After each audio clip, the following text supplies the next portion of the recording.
Assalamualaikum warahmatullahi wabarakatuh.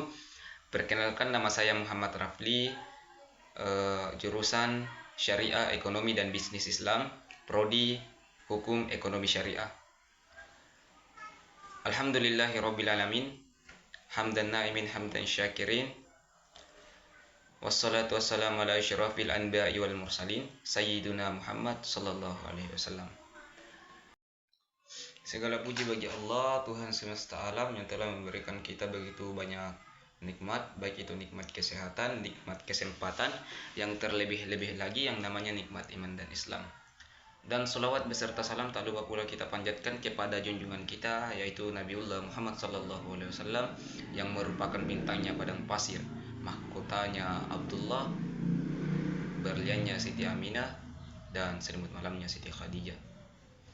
Dan dia pula yang mengeluarkan kita dari alam yang gelap gulita menuju alam yang terang benderang, atau yang disebutkan dalam Al-Quran, kharajan nas min zulumati ilan nur.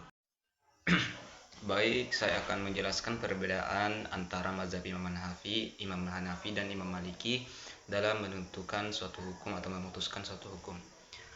Mazhab Hanafi itu berpedoman pada Al-Quran, Sunnah, Ijma', Qiyas, istihsan, urf atau adat, dan istihsa. Dalam Qiyas itu, mazhab Hanafi itu memberikan prioritas pada kekuatan alasan hukum atau illat dibandingkan teks literal. Mazhab Hanafi juga menggunakan konsep istihsan, yaitu mengambil pengecualian dari aturan umum berdasarkan pertimbangan kemaslahatan. Selain itu, mazhab Hanafi juga menerima urf, yaitu adat kebiasaan, sebagai sumber hukum Islam, selama tidak bertentangan dengan Al-Quran dan Sunnah.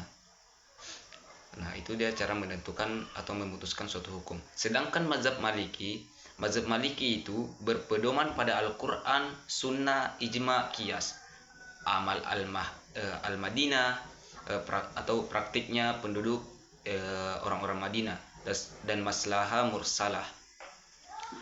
Mazhab Maliki memberikan prioritas pada praktik penduduk Madinah, amal yang dilakukan oleh warga Madinah, sebagai sumber hukum setelah Al-Quran dan Sunnah.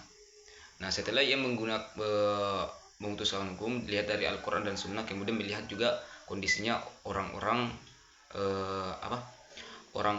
yang ada di Madinah, praktik hukumnya bagaimana. Mazhab Maliki juga menerima konsep berdasarkan pertimbangan, yaitu mengambil hukum berdasarkan pertimbangan kemaslahatan umum. Nah, perbedaannya di mana?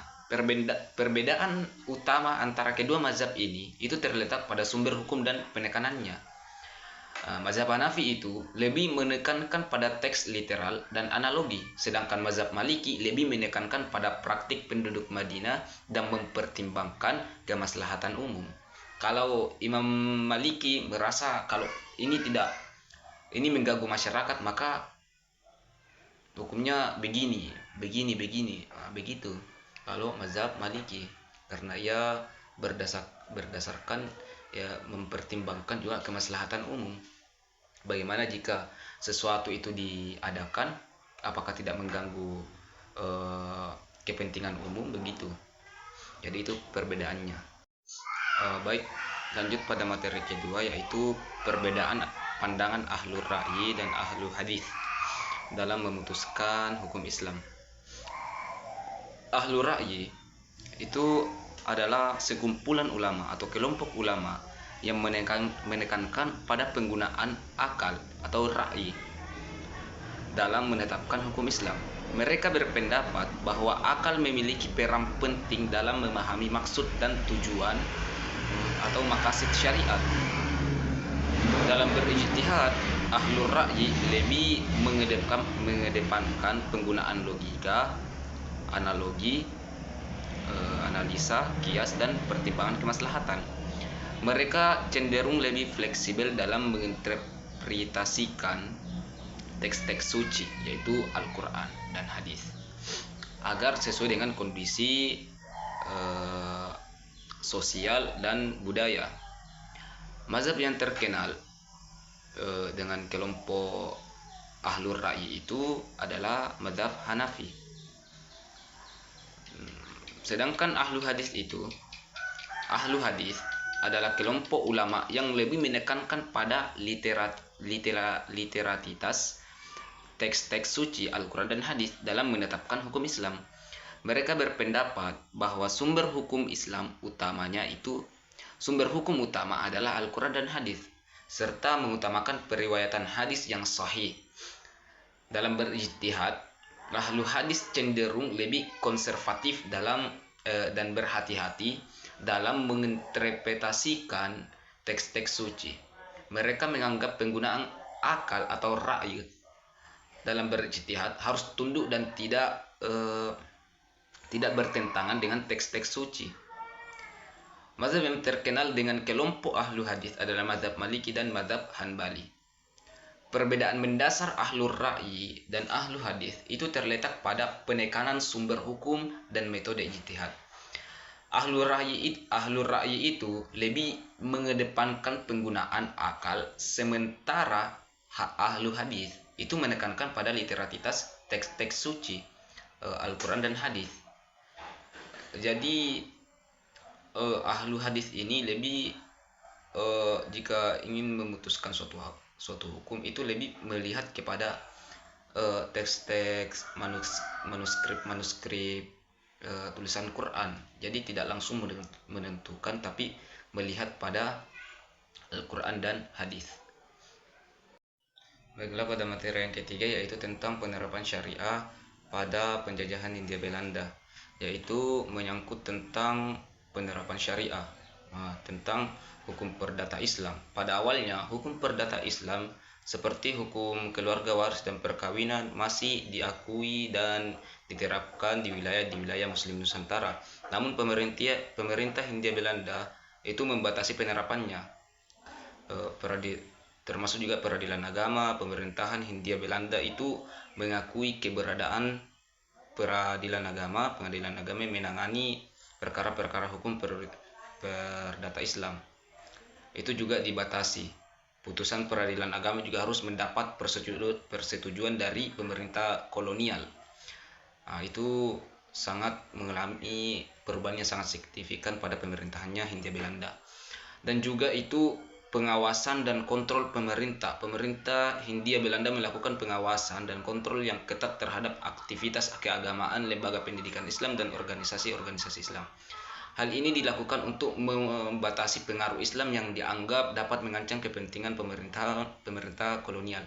Secara umum, dapat dikatakan bahwa penerapan syariah Islam pada masa Hindia Belanda itu mengalami pembatasan dan pengawasan yang ketat oleh pemerintah kolonial. Jadi sangat dibatasi pada masa Hindia Belanda itu penerapan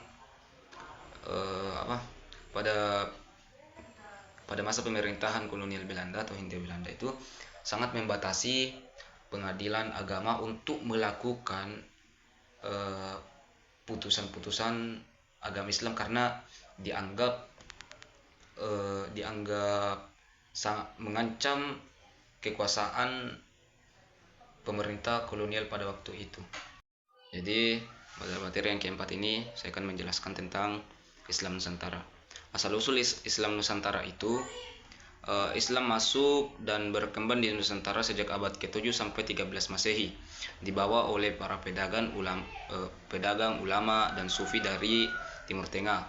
Proses Islamisasi di Nusantara berlangsung secara gradual dan akomodatif terhadap budaya lokal, sehingga terjadi akulturisasi antara Islam dan budaya Nusantara. Karakteristik Islam Nusantara itu toleran dan akomodatif terhadap budaya lokal, sehingga Islam beradaptasi dengan baik di Nusantara, mengintegrasikan ajaran Islam dan tradisi dan praktik lokal seperti sinkretisme, animisme, Hindu-Buddha, menekankan pada aspek spiritualitas, mistis terhadap para wali dan ulama.